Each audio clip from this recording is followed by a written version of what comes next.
Good morning students. पिछली video में हम लोग कुछ प्रॉब्लम्स देखे थे कि कोई एक स्ट्रेट लाइन जब कोई एक दूसरे गिवन स्ट्रेट लाइन के साथ एंगल क्रिएट करता है और कोई एक पर्टिकुलर पॉइंट से गुजरता है तो उस स्ट्रेट लाइन का इक्वेशन क्या होगा, इसके ऊपर हम लोग कुछ प्रॉब्लम्स डिस्कस किया था। तो आज हम लोग लगभग स्ट्रेट लाइन के एंड सेशन में चले आए। बोर्ड एग्जाम की पर्सपेक्टिव से देखे तो आज का टॉपिक रहेगा family of lines through the intersection of given lines. मतलब कोई दो लाइन हम लोग कंसीडर करते हैं L1 एंड L2, तो इनका जो इंटरसेक्टिंग पॉइंट है, इस पॉइंट से फैमिली ऑफ लाइन पास करता है, मतलब कपल ऑफ लाइंस पास करता है। तो ये हम लोगों को प्रूफ करना है। यहाँ पर एक थ्योरम है, prove that the equation of family of line passing through the intersection of the lines A1x plus B1y plus C1 equals to 0 and A2x plus B2y plus C2 equals to 0 is A1x plus B1y plus C1 plus lambda into A2x plus B2y plus C2 equals to 0 where lambda is a parameter। मतलब बोला गया है कि इस L1 line का equation अगर A1x plus B1y plus C1 equals to 0 and इस L2x का इक्वेशन अगर A2x plus B2y plus C2 equals to 0 हो और ये दो लाइन अगर इस पॉइंट से गुजरे, पर्टिकुलर पॉइंट जिसका कोऑर्डिनेट हम लोग अल्फा बीटा कंसीडर कर लेते हैं, तो इस पर्टिकुलर पॉइंट से और लाइन गुजरेगा और गुजर सकता है जिसका इक्वेशन हम लोग ऐसे भी ले सकते हैं A1x plus B1y plus C1 plus lambda into A2x plus B2y plus C2 equals to 0, जहां पर लैम्डा कोई भी एक पेरीमीटर हो। पेरीमीटर मतलब कोई एक कांस्टेंट ले लेते हैं, अगर लैम्डा का वैल्यू चेंज करे तो हर एक लैम्डा की चेंजिंग वैल्यू पर एक नए लाइन का इक्वेशन आएगा। ये हम लोगों को प्रूव करना है। तो सिंस L1 जो लाइन है वो इस पॉइंट अल्फा बीटा से गुजरता है, तो इस x एंड y की जगह अल्फा बीटा को बिठा दे तो इक्वेशन सेटिस्फाई करेगा। लिख लेते हैं reason. Since L1 passes through P alpha beta, तो L1 की इक्वेशन में ये हम लोग जानते हैं rule, A1 alpha plus B1 beta plus C1 equals to 0 हो जाएगा। सिमिलरली सिंस L2 पास करता है P पॉइंट से, तो L2 की इक्वेशन पर भी हम लोग अल्फा बीटा को बिठा दे तो ये सेटिस्फाई करेगा। अब यहाँ पर जो लाइन दिया गया है A1x plus B1y plus C1 and lambda into A2x plus B2y plus C2, अगर ये लाइन, ये भी तो एक स्ट्रेट लाइन का इक्वेशन होगा। अगर इस लाइन पर हम लोग अल्फा एंड बीटा को बिठा दे एंड रिजल्टेंट वैल्यू 0 के बराबर आ जाए, तब हम लोग ये बोल सकते हैं कि ये जो गिवन इक्वेशन ऑफ लाइन है वो भी अल्फा कोमा बीटा कोऑर्डिनेट वाले जो पॉइंट है P उससे गुजरता है। तो बिठा के देखते हैं x एंड y की जगह A1x की जगह A1 alpha plus B1 beta plus C1 plus lambda into A2 alpha plus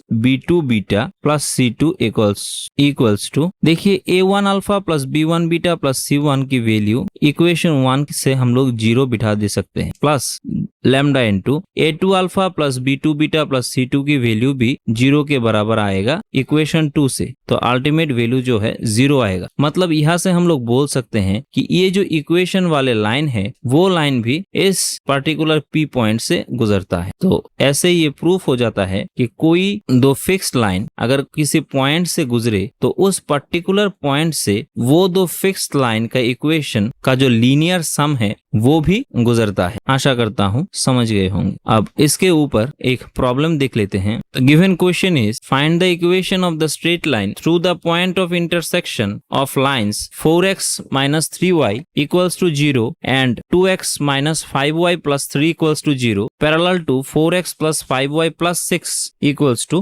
0। मतलब क्वेश्चन में दो लाइन दिया गया है, एक का इक्वेशन है 4x minus 3y equals to 0, दूसरे का इक्वेशन है 2x minus 5y plus 3 equals to 0। इन दोनों के इंटरसेक्टिंग पॉइंट से कोई एक तीसरा लाइन गुजरता है जो एक चौथे लाइन, उस लाइन तीसरे लाइन के पैरेलल है एंड उस चौथे लाइन का इक्वेशन दिया गया है 4x plus 5y plus 6 equals to 0। तो आप लोगों को ये जो थर्ड लाइन है इस लाइन का इक्वेशन निकालना है। तो इसे दे देते हैं L1, इसे दे देते हैं L2, ये L3 है और ये L4। तो मान लेते हैं L1 line and L2 line के इंटरसेक्टिंग जो पॉइंट है, उस पॉइंट जो लाइन गुजरेगा उसका इक्वेशन है L1 plus lambda into L2 equals to 0। तो इक्वेशन में बिठा दे तो L1 का equation 4x minus 3y plus lambda into L2 का equation 2x minus 5y plus 3 equals to 0। तो यहाँ से लिख सकते हैं x कॉमन ले ले तो 4 प्लस 2 लैम्डा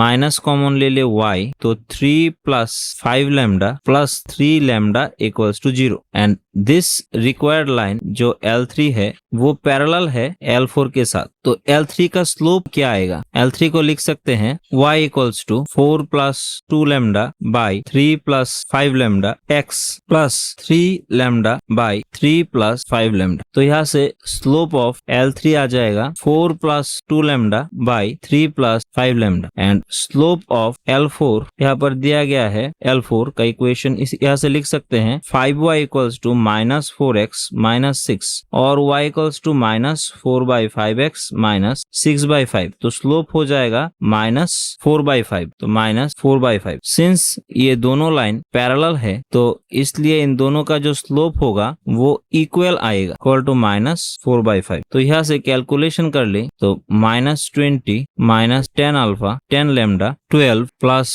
20 लैम्डा, तो ये हो जाएगा 30 लैम्डा और ये 32। तो लैम्डा का वैल्यू यहाँ से आ जाएगा माइनस 16/15। हेंस जो रिक्वायर्ड इक्वेशन है वो लैम्डा की वैल्यू यहाँ पर बिठा दे तो ये 3 नंबर जो लाइन है इसका इक्वेशन निकल के आ जाएगा। तो बिठा देते हैं, इक्वेशन था 4x माइनस 3y, लैम्डा का वैल्यू अब पुट कर देते हैं minus 16/15 2x minus 5y plus 3 equals to 0। Calculation कर ले तो आ जाएगा 60x minus 45y minus 32x plus 80y minus 48 equals to 0। अब रिड्यूस करें तो आ जाएगा 28x plus 35y minus 48 equals to 0 और यही हो जाएगा इक्वेशन ऑफ L3 का जो रिजल्टेंट वैल्यू है, हेंस द आंसर। तो आज हम लोगों ने फैमिली ऑफ लाइन के बारे में जाना और उसके ऊपर एक प्रॉब्लम देखे। नेक्स्ट डे हम लोग इसके ऊपर और कुछ प्रॉब्लम देखकर स्ट्रेट लाइन के इस टॉपिक को बोर्ड के लिए खत्म कर देंगे। उसके बाद जो पार्ट आएगा वो हायर स्टडीज मतलब JEE में आप लोगों को काम आएगा। तब तक के लिए thank you and good bye.